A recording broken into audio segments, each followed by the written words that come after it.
Oh, could we be getting Fofana, maybe, Anton? Are you creaming your pants?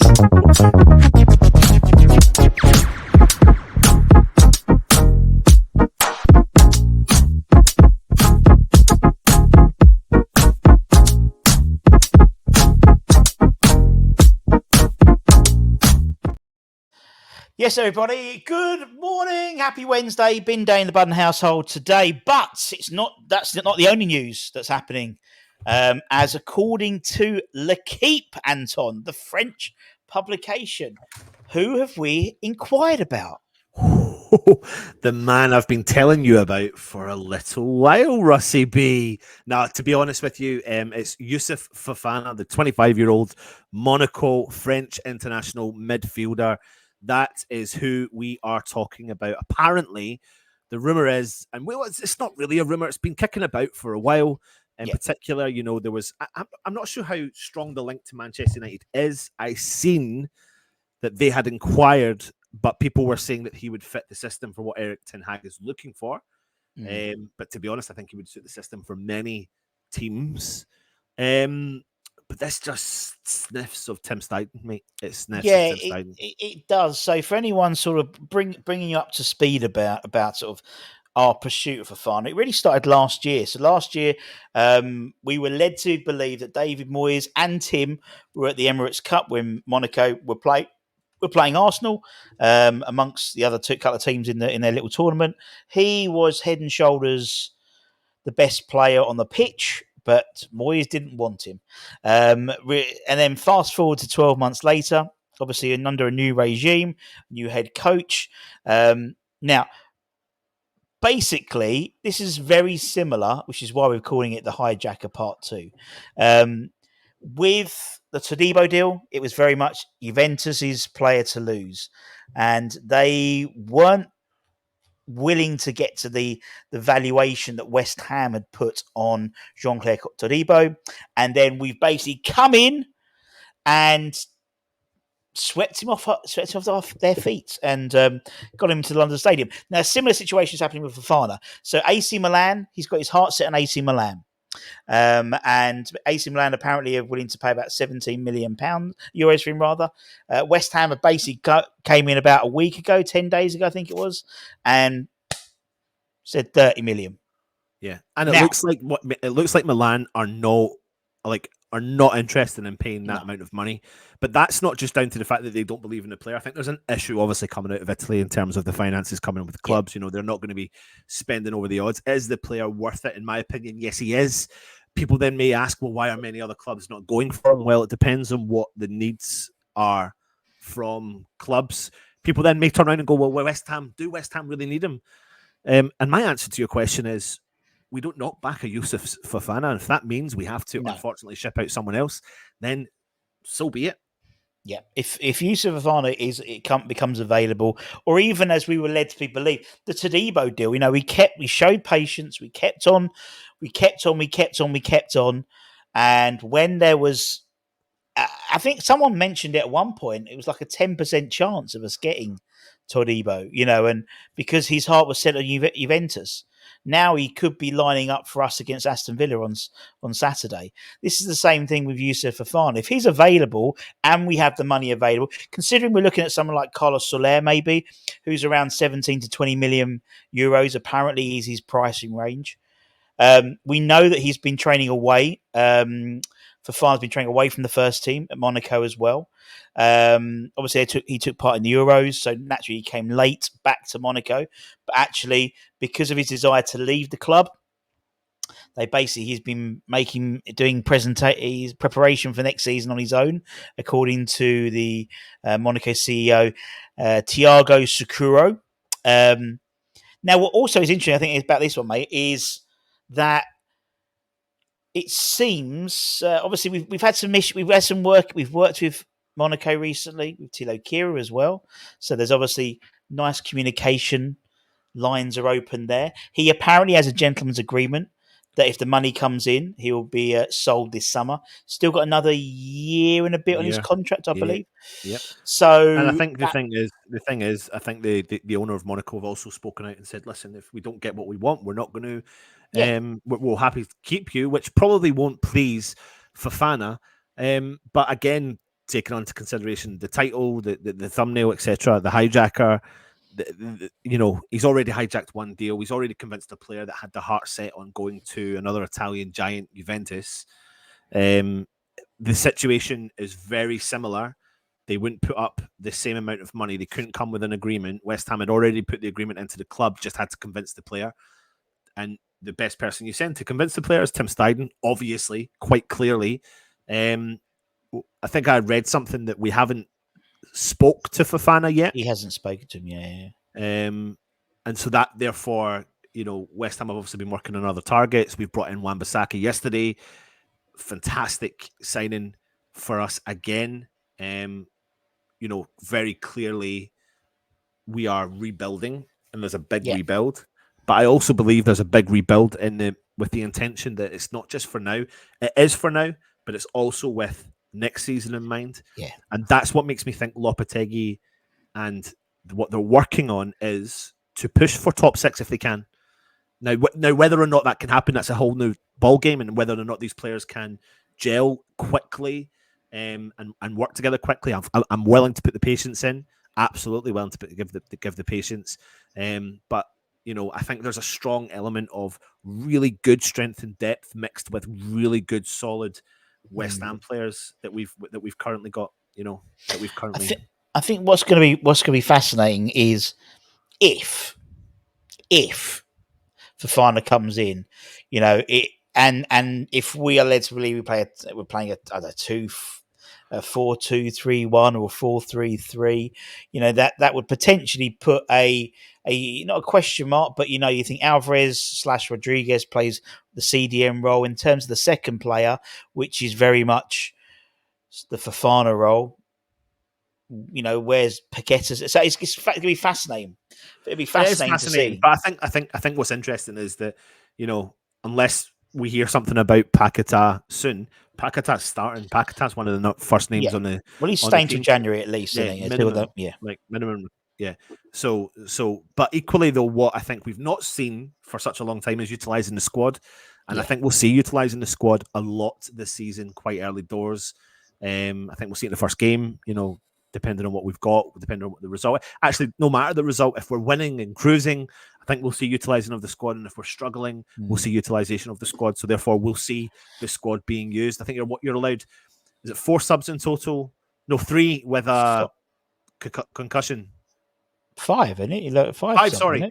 5, sorry, with a concussion. Sorry, 5 with a concussion, be extra. But I mean, yes. but I totally agree, and I think actually I don't think we'll see. I think what we saw against Celta Vigo in the pre-season was probably not the starting lineup that we all thought. But a lot of these players have just come into the squad quite late, so I wouldn't expect even maybe Falk to even start. I imagine Antonio will start, and he's then probably. I agree with that. I think I think again, I think we'll see Falk transition in the first game, which is the difference. What we had a couple of seasons ago when we had Scamacca, we didn't see him transition at all for a couple of games, which I didn't agree with, because when you sign new players, most clubs do play those, especially if they've had a pre-season under the belt, which he has had. But we're turning this into a prediction show. But if we go back to Fofana for a second, French international. And what does he bring? He's one of the power. A great tackle of the ball, power, energy, aggression. He's not just so good at defensive duties, he's fucking brilliant at his offensive duties as well. He's ready made for the Premier League. He is. In terms of he's physical, he's good with his feet, he's got an energy. He's been capped 21 times for France. Again, you're not a mug if you don't play. If you play 21 times for the French international side, he's played a couple of 100 games in total across his career, including internationals. 12 goals, 16 assists. But it's his power, and it's something which I think we've been lacking.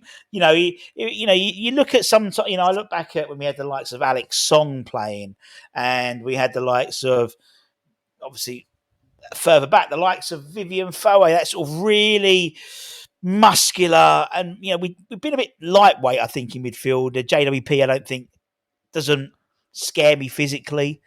I think Souček sometimes puts it about, but I think he would be so imposing, Yeah. and would be amazing. Would be amazing signing. And I think if you add him to what you mentioned there, let's just say we bring in Fofana, you add that to Alvarez, you add that to Rodriguez, and we haven't even got down to the nitty gritty of Tommy Souček and James Ward-Prowse as other options that are there. I and Freddie think if Potts at we the moment do, as well. and well, yeah, and I think he'll probably, I think another loan for him this season. I could be wrong. Maybe. It's going to be tough to sit on that bench all the time and not get Yeah. on and not get regular game time. You've got a lot of other players in front of you there. The only way I see that is if we do ship out one player from that midfield, which I could see now if we do bring Fofana in. I don't think he would want to ship James Ward-Prowse, because as much as what Tommy Souček can bring by being an impact, I think what James Ward-Prowse can bring by being an impact super succeeds what Tommy Souček does. In terms of even his all-round game, I actually think sometimes James Ward-Prowse went under the radar for the amount of running he did last season, and his contribution to the game as a whole. Whereas Souček, apart, talk to any West Ham fan, we know he's not the great passer of the ball. He's that kind of, what's the word we called him a couple of seasons ago? He's the unsung hero who just nips the ball away, who's just a little bit of a nuisance. But if you've got Fofana, and you've got Alvarez, and you've got Rodriguez, and you've got James Ward-Prowse, and you've got Tommy Souček, you've got, in theory, 5 or 6 starters there that want to play. I think to be honest, Souček is more sellable than James Ward-Prowse. Yeah, in my opinion, I think James Ward-Prowse fits a system. Whether that's Lopetegui's system, only time will tell. I think he's as I said, he's well known for his set plays, but I think we've got enough cover that now. I don't really think. I don't know. I'm the polar opposite to you. But that's the great thing about football. You can have different opinions, but I think that's why I think Souček, because at the end of the day, when you look at a player's stats, what's the thing you look at? His appearances, his goals, and then his assists. And Souček's goals are what has been keeping him in the side for the last 4 years now. That's it at West Ham. So, look, it's going to be fascinating. And at the end of the day, it is just an article in L'Équipe. That's it at the moment. Yeah. But we've got form. We've got form in this, and it's not just Todibo. The Rodriguez deal was very much a hijack as well, in that we found out about the Barcelona deal falling through, and we got in there first before someone else got in. So, it's proving that we're working the system. And what makes this really even more interesting is, we've recorded this is coming out to you in the morning, and last night Fabrizio Romano tweeted that the AC Milan manager Paul Fonseca confirms the midfielder we want is Youssouf Fofana. We know that. And then Fabrizio Romano then tweets and says, despite many reports on other clubs from the Premier League, the plan for Fofana has always been clear. He wants AC Milan. But we have been here before, genuinely, sincerely. And I think we sat and went, well, Todibo's gone. And I think in our little West Ham network chat, it was a little bit like, well, we know we need a defender, but we know Todibo's gone. Why are we not moving on other targets? Because we're moving quickly on targets. And we didn't move on any other targets. And then it's not that you have any inside knowledge. It's a conspiracy theory. And the conspiracy theory for me was, well, we're holding off because we're waiting for that decision to be made. So if Fofana desperately wants Milan, he's been desperately wanting Milan for 2 weeks. And Todibo's wanted Juventus for 2 weeks. At least. At least. And here's a thing. Is Carlos Soler the smokescreen? Possibly. Well, yeah, but that's what that probably is the case, because to be honest with you, at some point today, I think again, Russ, if I had done a show on my text message that I sent in this morning to everyone, half an hour to 45 minutes before Wan-Bissaka was announced, then we would have been sitting here going, what the fuck were we reporting? because I literally, all I sent in was Fabrizio Romano has deleted his tweet saying that Wan-Bissaka has signed for West Ham. Yeah. And then it's deleted, but 40 minutes later, he signed for West Ham. So obviously the information that it was done before that, obviously, but now there's that sense of like fear to announce something. So I better straighten this because someone's messaged me earlier on to say, Daisy. I need to get your tape stuff. I need to get the tape. Yeah, I need to come up. Yeah, I think it's just one to watch.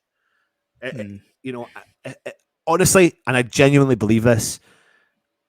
If we hear over the next couple of days that Tim's on a plane heading out there, heading out to Monaco, then there's a strong possibility he's bringing him back. Like, honestly, I wouldn't want Tim anywhere near my wife, mate. I wouldn't want to play poker or chess with a lad. No. We'll keep an eye on flights to Monaco. Yes. Private jets. I'm sure there's plenty coming from London anyway, so yes, we could eat. But it's even it's more fascinating. So that now that Fonseca, even more now that he's spoken out, even more so that the AC Milan manager has spoken out. For me, if I'm Fofana, I'm going, yeah, but you're speaking out. Words speak louder than, like, come on. Actions, yeah.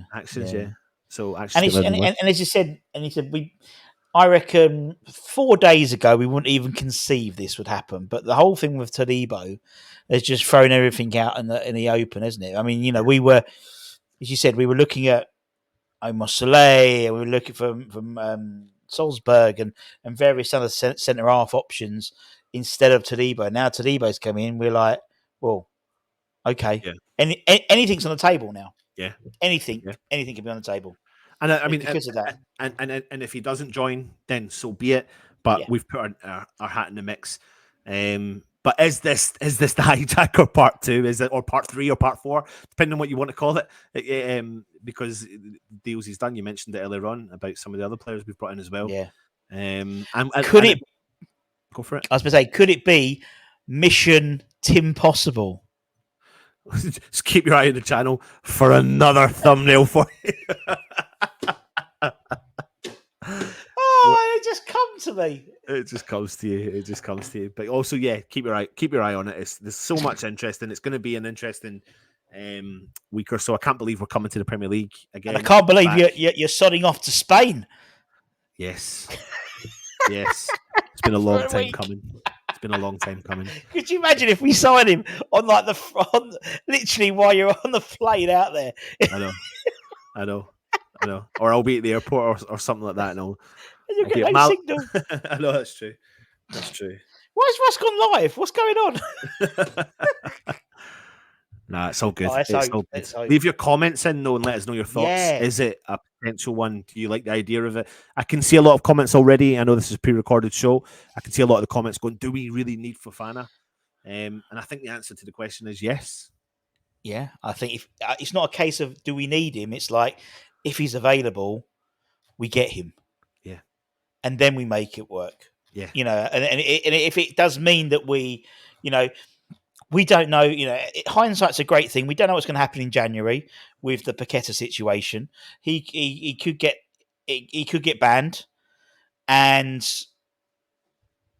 we haven't got a plan B.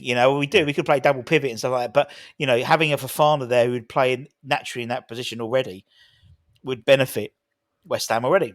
Yeah. We don't come next summer. Paqueta might piss off to Man City, if everything's sorted. Kudus might piss off to someone else when he's some. So the idea is, it's about getting those plans set up and getting that sort of, if something happens, we've got plan A sorted, we've got plan B sorted. It's how you work as a proper football club. Yes. Rather than shit, we've sold all our centre halves, we need some centre halves in. Yep. We're at a point now where we have got no space in the squad. We're at 25 now with Wan-Bissaka. So now it's a case of moving people in, moving people out to move more in if we need to. So look, it's going to be fascinating. Also, what would be fascinating is if we pulled in the show we did just at the end of last season, looking at our squad and looking about what we had to choose to do, and then we brought it in now and looked at the image. I'm sure we brought up the website as well and looked at the squad. My word, it's totally different. Totally different. And we're in a situation now where, as you said, but I'm confident of where I was a bit nervous probably under the previous regime of having a serious, squad with serious depth. We know, as I've said before, Man City, Phil Foden doesn't play every week. Yep. Haaland doesn't play every week. These players are moved about, and if we can utilise the squad properly under Lopetegui, plus the fact that the likes of Man Cities and all the guys in Europe, they're going to be playing a lot more games in Europe because of the new system, because of the grid system, so the group system. So, if we can get that right, it could be a very interesting season for us.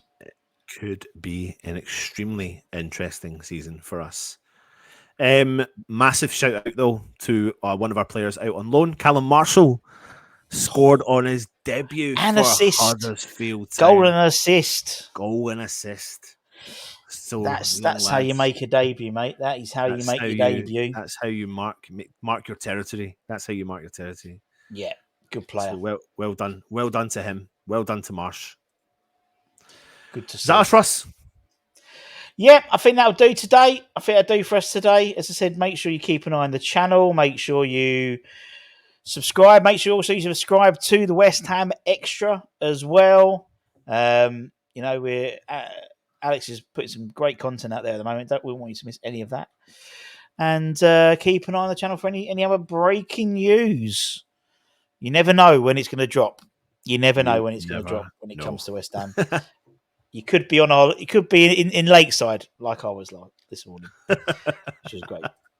And also shout out also to PK made his debut last night. Patrick Kelly for Doncaster, Grant McCann's Doncaster. They won 2-0 against Salford.